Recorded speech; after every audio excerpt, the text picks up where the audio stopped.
Good morning, Grace Fellowship Youth Group, once again. Today, without further ado, if you can please turn to Genesis chapter 47. We'll be reading from verses 27 to 31. Just a few verses for today. So verses 27 to 31 in Genesis chapter 47. Okay. Once again, that is Genesis chapter 47, verses 27 to 31. For those who are taking notes, today's sermon is titled Slowly but Surely. Okay. Genesis chapter 47, verses 27 to 31. Give you guys some time to look up the passage.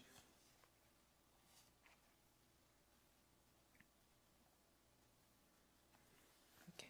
This is God's word. Thus Israel settled in the land of Egypt, in the land of Goshen, and they gained possessions in it and were fruitful and multiplied greatly. And Jacob lived in the land of Egypt 17 years. So the days of Jacob, the years of his life, were 147 years. And when the time drew near that Israel must die, he called his son Joseph and said to him, "If now I have found favor in your sight, put your hand under my thigh and promise to deal kindly and truly with me. Do not bury me in Egypt, but let me lie with my fathers. Carry me out of Egypt and bury me in their burying place." He answered, "I will do as you have said." And he said, "Swear to me." And he swore to him. Then Israel bowed himself upon the head of his bed. This is God's word, and thanks be to God. Friends, just to bring a bit of a recap before we move on to discussing the passage that we have just read. As you remember, last week we talked about how Joseph, though seemingly being a dictator, was not actually a dictator. That though many of his practices that he has instituted seemingly brought all money to the royal treasury, we notice that he is not a dictator, nor was he working for his own benefit, nor even for the benefit of Pharaoh, but for the rest of the Egyptians. Why? Because the money that he has gathered, none he has taken into his private possession. He put it all into the royal treasury for the public good, and the money that he has indeed even gathered up, even the possessions that he has gathered up, the land, the livestock, he didn't use it solely for Pharaoh or for the aristocratic party, but he simply gave them the majority of it, 80% of their entire incomes, whether they earned that through farming, through livestock trading. He returned that to them as their own profit, that they may live in the land, that they may be sustained by it, and that the price of their bondage and servitude will also be paid through government welfare, if you were to put some modern terms to it.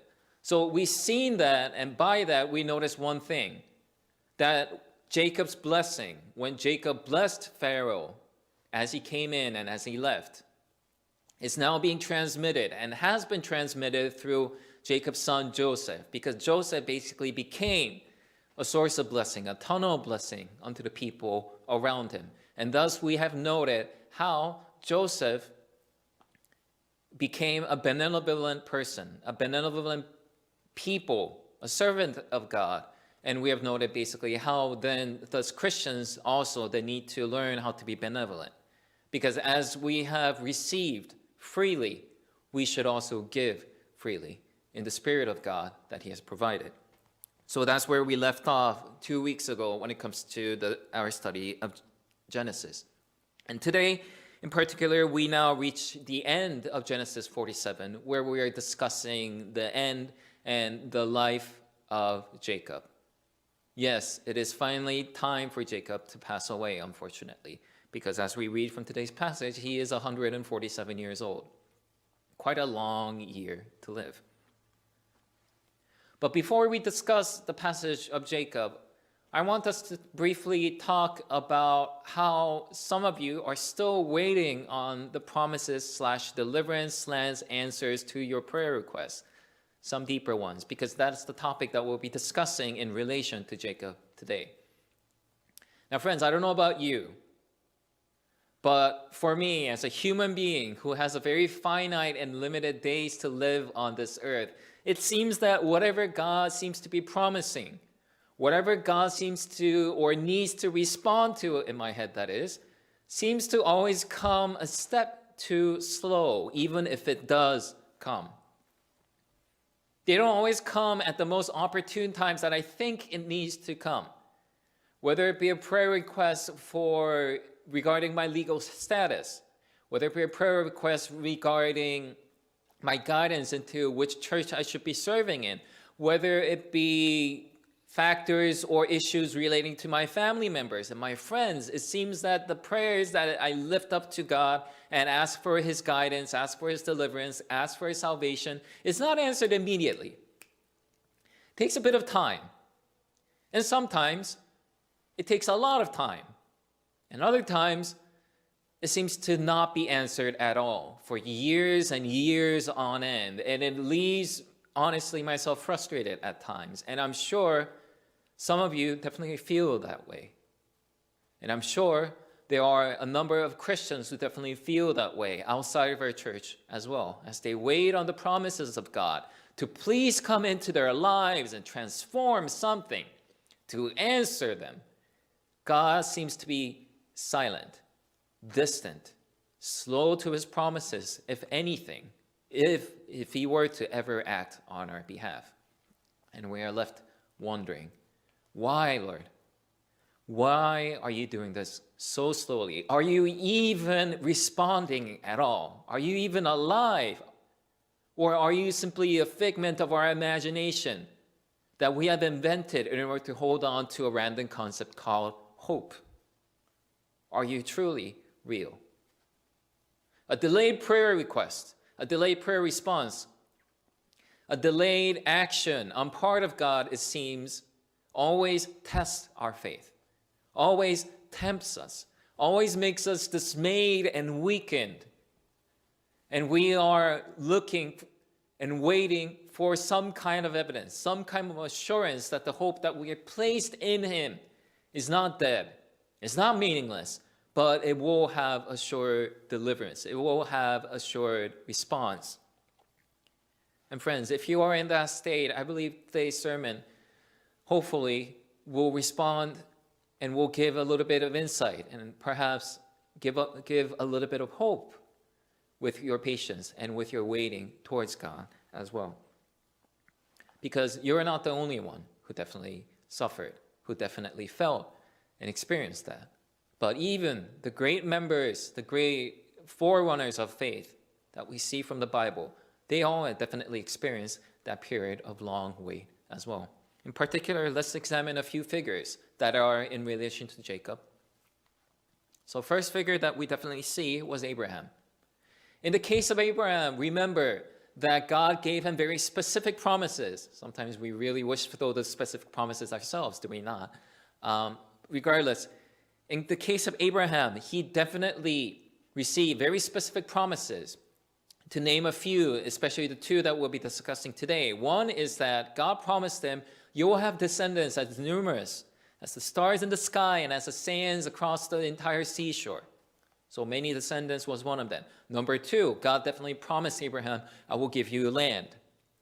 And God definitely promised that, and he sealed it with his covenant promises through many visions and throughout Abraham's life. However, throughout the entire life of Abraham, we know how many children Abraham had. It was one. One person in particular named Isaac. And even did that one child come early? Not exactly. Obviously, some of you guys might be thinking of Ishmael, but Ishmael was not the promised child that God definitely had in mind. So that's why I'm specifically mentioning only one child. And even this one child, it took years and years and years until God finally decided to give Abraham that child. And it took a few decades, if you recall. So he had to wait a long time. So let's compare one child versus the promise of God that promised them many descendants, numerous descendants. Doesn't even compare his promises versus his reality. It doesn't. It doesn't seem to measure up. Did he have any land then in the land of Canaan where God promised him to grant him land? And you quickly can think of no. Abraham did not have a lot of land. In fact, the little bit of land that he actually purchased from the people called Hittites, he purchased with an enormous sum. and only for a singular purpose, to bury his wife Sarah into the land, in that land. Now, as you know, that enormous amount of sum that Abraham has utilized to purchase that land was still an act of faith. The whole reason why he decided to bury his wife Sarah in the land of Canaan was because he trusted in God's promises, that indeed that land was going to be given towards him. As God has said, it will be done. He truly trusted it and believed in that. So he still looked forward to God's promises in faith, even though God's promises did not seem to be happening immediately in his lifetime. He did have faith, but the promises are not happening. God seems to be working slow, it appears. But thankfully, Abraham seems to hold on to faith very strongly, which is encouraging, but nevertheless frustrating from our point of view. Then how about Isaac? How about Isaac, Abraham's son? We know that Isaac definitely had two children being Esau and Jacob. So there's a little bit of improvement. Instead of one promised child, we definitely now have two promised children at this point already. Although God definitely said Jacob will be the one who will be inheriting my promises in particular. So even though there are two sons, it's not a huge improvement as well. It's still nowhere numerous descendants as God has promised them.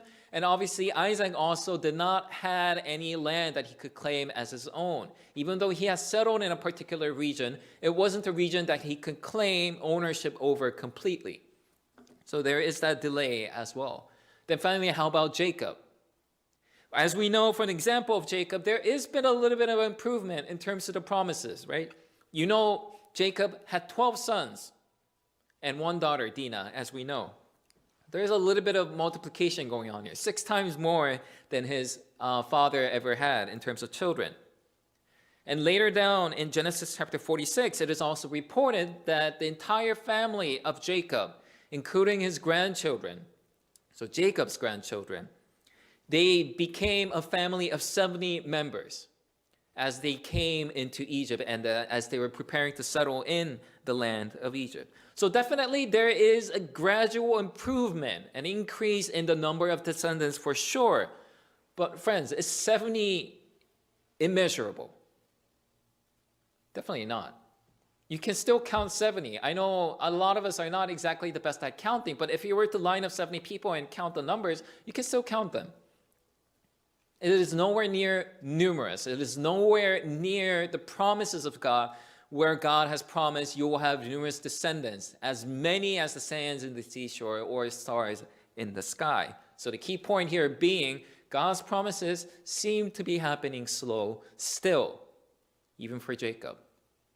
And in particular, did they have any land in the promised land? No. They had a bit of land that they could, again, claim as their own as they were living in Canaan, but now they immigrated entirely into Egypt.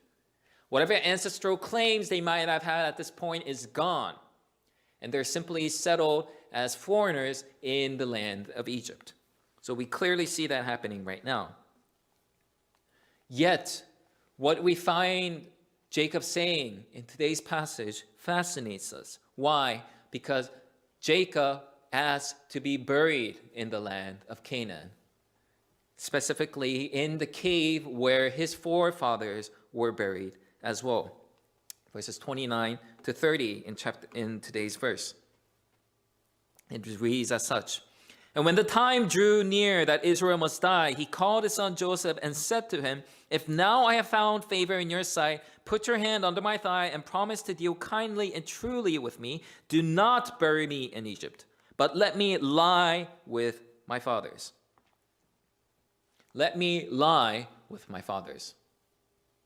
Friends, when you're just reading through this passage, it's easy to say, hey, maybe he just wants to be buried with his family because that's tradition, right?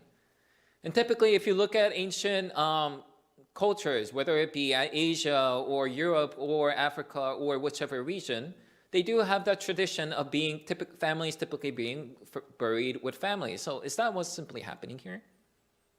Arguably, that could be the case, but I believe there's a little bit more to that. I believe the reason why Jacob is asking to be buried in the land of Canaan is not simply for nostalgia reasons, but he knows that God's promises do not ultimately lie in Egypt, but lies in the land of Canaan, because that's where God's promises lay. So to again interpret this, to explain the significance of this, it is Jacob trusting in the promises of God still. Even when God's promises seem to be coming slow, he is trusting in God and therefore is acting on those promises. Just as Abraham has purchased a land in the land of Canaan to be buried there himself as well as Sarah, Jacob is also trusting in God's promises and telling his son Joseph to bury him in the land of Canaan and not in the land of Egypt, although it may be far more prosperous and seemingly better. And although they seem to have every reason to settle there for the rest of their lives, Jacob knew that the promises did not lie in the seeming abundance of Egypt, but in the land of Canaan. Because in the land of Canaan, not because that land itself was special, but because it became special by the promises of God. And friends, as easy as it is to take this for granted, we have to first realize, man, Jacob changed a lot. Jacob changed so much. Why?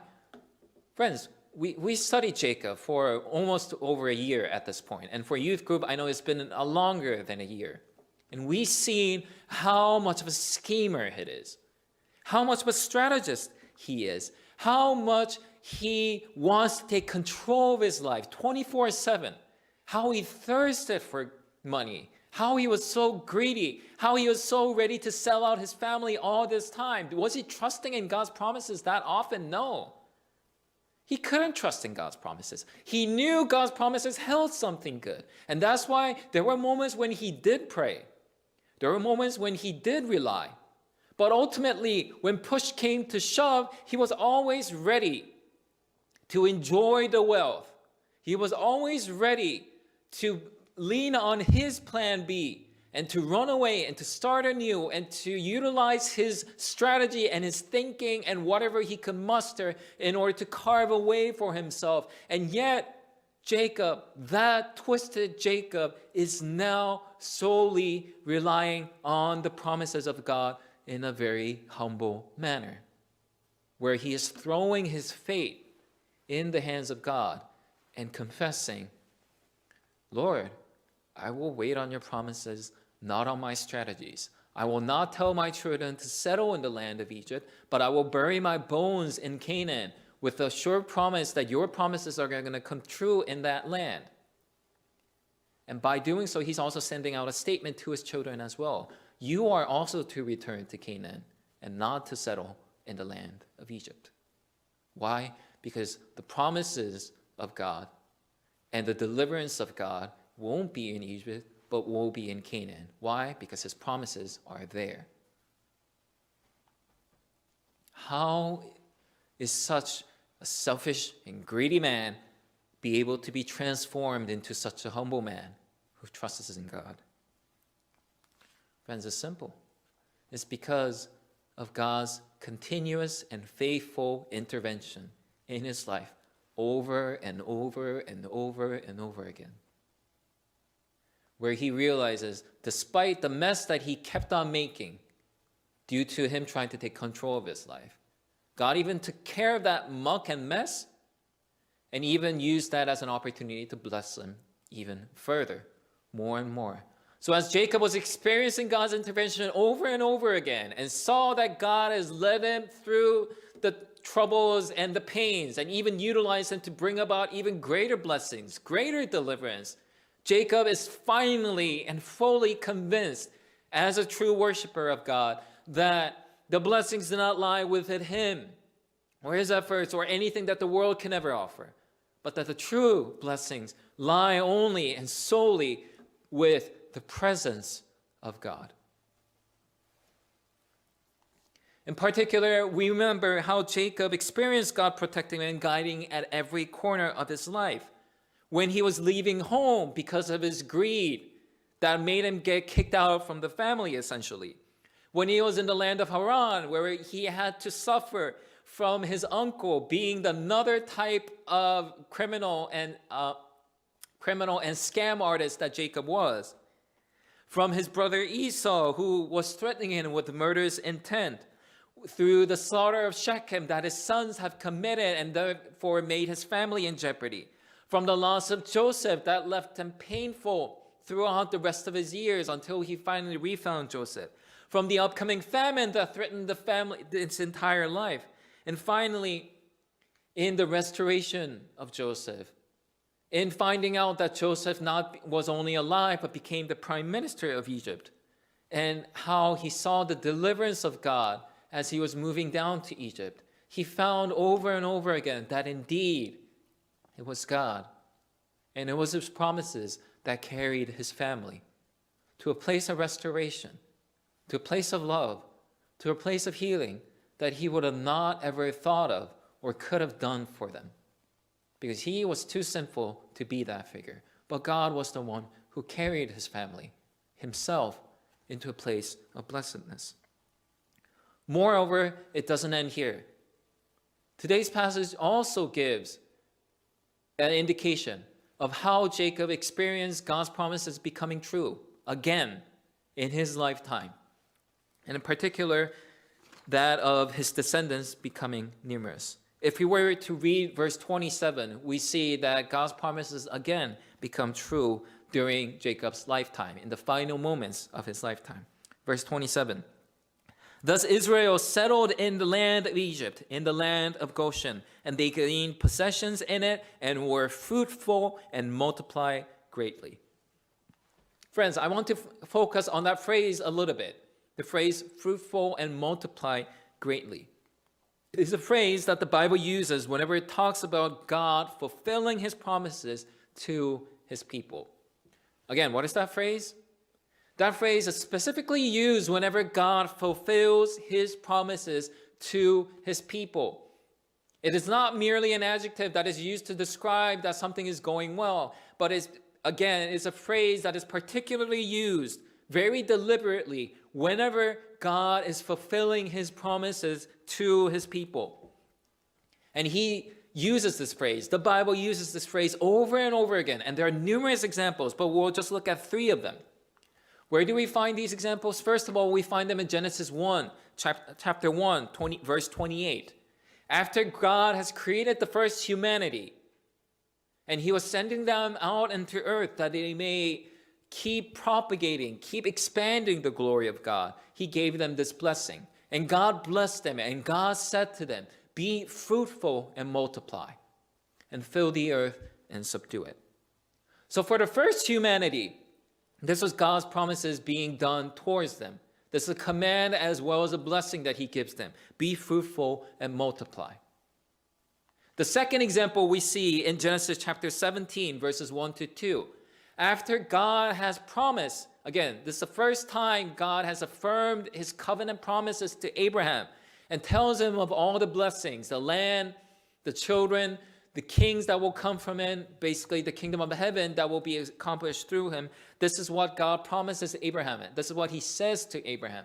I am God Almighty. Walk before me and be blameless, that I may make my covenant between me and you and may multiply you greatly. That phrase there, multiply you greatly, again is an indicator and a blessing that his promises will become true in Abraham's life in the form of his descendants becoming numerous, becoming multiplying and become great. So that phrase is used once again for Abraham. And God repeats it to Abraham over and over again throughout his lifetime, whenever he feels down, whenever he feels like God's promises is far away. And he reaffirms that over and over again.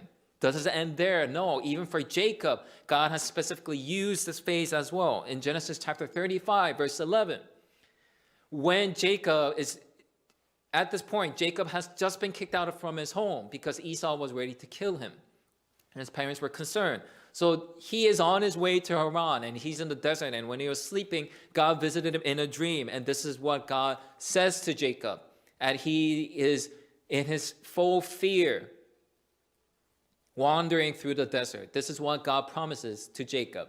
And God said to him, I am God Almighty, be fruitful and multiply. It seems like a random phrase, again, considering what kind of a circumstance Jacob was in right now, right? He's in the middle of a desert, but God is suddenly saying to him, be fruitful and multiply. How are you to make sense of that? It makes sense once you understand this is God, again, reaffirming that he will be with them, that the blessings that he is promising him will become true again, over and over again. So again, this is God's phrase that reaffirms that his promises will become true in Jacob's lifetime. And here's the fun part. Where is Jacob experiencing this fruitful and becoming multiplying? Where does that phrase not become a phrase of assurance, but a phrase of confirmation? A phrase that actually is bearing fruit in reality. We see that in Egypt in today's passage, in Genesis chapter 47, verse 27. Thus Israel settled in the land of Egypt, in the land of Goshen, and they gained possessions in it and were fruitful and multiplied greatly. So again, coming back to the first point that we're talking about, God's promises that his Abraham's descendants will become numerous as the stars in the sky and as the sand in the seashore. That's becoming true. Where? In the land of Egypt. And so God's promises that they will multiply and they will be fruitful is now suddenly finding itself true, happening right before Jacob's eyes in the land of Egypt. Friends, we have to remember this. What kind of condition was the Middle East going through at that time? As Jacob's family just moved into Egypt, what are they still going through? Famine. Is famine a time where people can multiply and be fruitful? Absolutely not. A famine is typically a time where people die off, unfortunately. A condition where being fruitful and multiplying isn't an option. That is what a famine entails. Yet, despite the famine, the people of Egypt and the surrounding nations, they're not dying out. They're prospering. They're surviving, if anything. And after that moment of famine is over, because remember, the famine was expected to last 7 years, as God has promised. Especially after those 7 years are over, you can imagine how explosively Jacob's family is starting to grow then. That is what Jacob is witnessing before his eyes. That is the meaning of verse 27. He is seeing that his descendants are becoming fruitful, and they are multiplying greatly, as God has promised his grandfather Abraham. It is coming to fruition. It is becoming a reality. God's promise that seemed far away again is happening in Egypt right before his eyes in a mysterious way that he could have not ever imagined. How in the world could Jacob ever imagine they're going to live in the land of Egypt and settle there? Especially with Joseph being prime minister. They would have not have thought. Not even in his wildest dreams, but it's becoming true. As Jacob is witnessing God's promises given to him becoming true, the promises that were given to his father and his grandfather, he is then able to shift his attention from himself, from his plans and his strategies, now to God and to the promises of God. And at this point, in his old age, Jacob can't deny it anymore.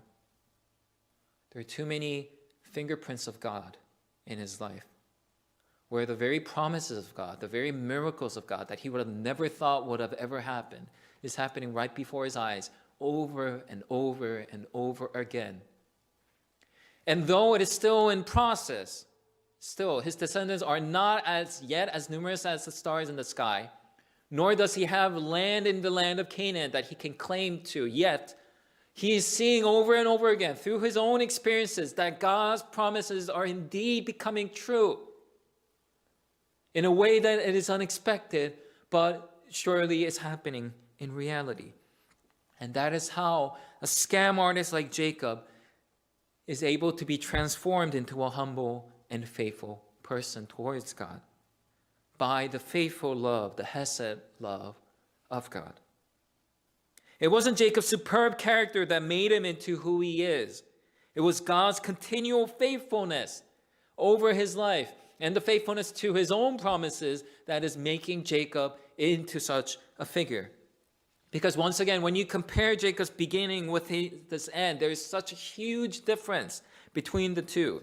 The man whose heart was cold and twisted with greed, who was banished by his own family, is now finding himself surrounded by a family, humbled and filled with sure conviction and delight in a good God who works for all. So, merely is he trusting in God from the wisdom of his age by going through these trials? Not a chance. This faith that Jacob is displaying is the work of God, bringing out life out of a dead heart. Because he is seeing the promise of God becoming true, slowly but surely. Even though it may seem slow, God's promises are indeed coming true in his lifetime, without a doubt. So friends, based on this passage, I wish to give this one simple exhortation. Surely, slowly, but surely, God's promises become true in your life. And though frustrating as it may be when it comes to God's promises, whatever you wish him to fulfill for you, whatever you desire deeply within your heart and it's still not being answered, frustrating as those promises may be, remember that they hold great promise above all. I do not know what specific promises and plan God has given you or is working out in your life. Perhaps even yourself might not know. I do not know your deepest struggles. I do not know all of your deepest prayer requests, the prayer requests that you have wrestled for years. But one thing I am assured of, through the power of the cross and through the power of the resurrection, God is blessing your life with his presence. And that God will work out and carry out the good plan that he has for you without failure. And it won't come necessarily in the forms that we can appreciate it. It won't necessarily come in the form of a good career, a good school, or a good family, perhaps. Perhaps in the process of doing so, everything might end up becoming wrecked, just as Jacob's life was. But I can assure you of this one fact, that even when things seem to be going south and becoming even more distorted and destroyed, even though you are trusting in God, your trust in God will not fail. It will not, because we have a trustworthy and good God who keeps his promises very seriously and who has the power to even bring life out of a dead heart and dead bodies and a dead spirit. His presence, the very presence that pulled Jacob out of the muck, the very presence that kept Joseph thriving in the dead of night. The promise and his presence that kept Abraham hopeful. That very presence that brought heaven down on earth. That brought restoration and hope to a dead and yearning people, as we are seeing through the Gospel of John. That very presence of God is with you. It is alive. It is active. It is not dead, but is alive. And his presence, if anything, holds a promise of life, a promise of assured blessing, a promise of a good and happy ending, even at the seeming end of a tragic life. So when God seems too slow to fulfill his promises, friends, do not despair, because his promises may seem slow, but in mysterious ways, in ways that we cannot ever fully comprehend, they will inevitably become true. So friends, surely, slowly but surely, God's promises become true. So hold fast onto his promises. Do not despair. Do not keep looking for alternatives and ways in which you try to fulfill those blessings in your life. Don't try to focus too much on them.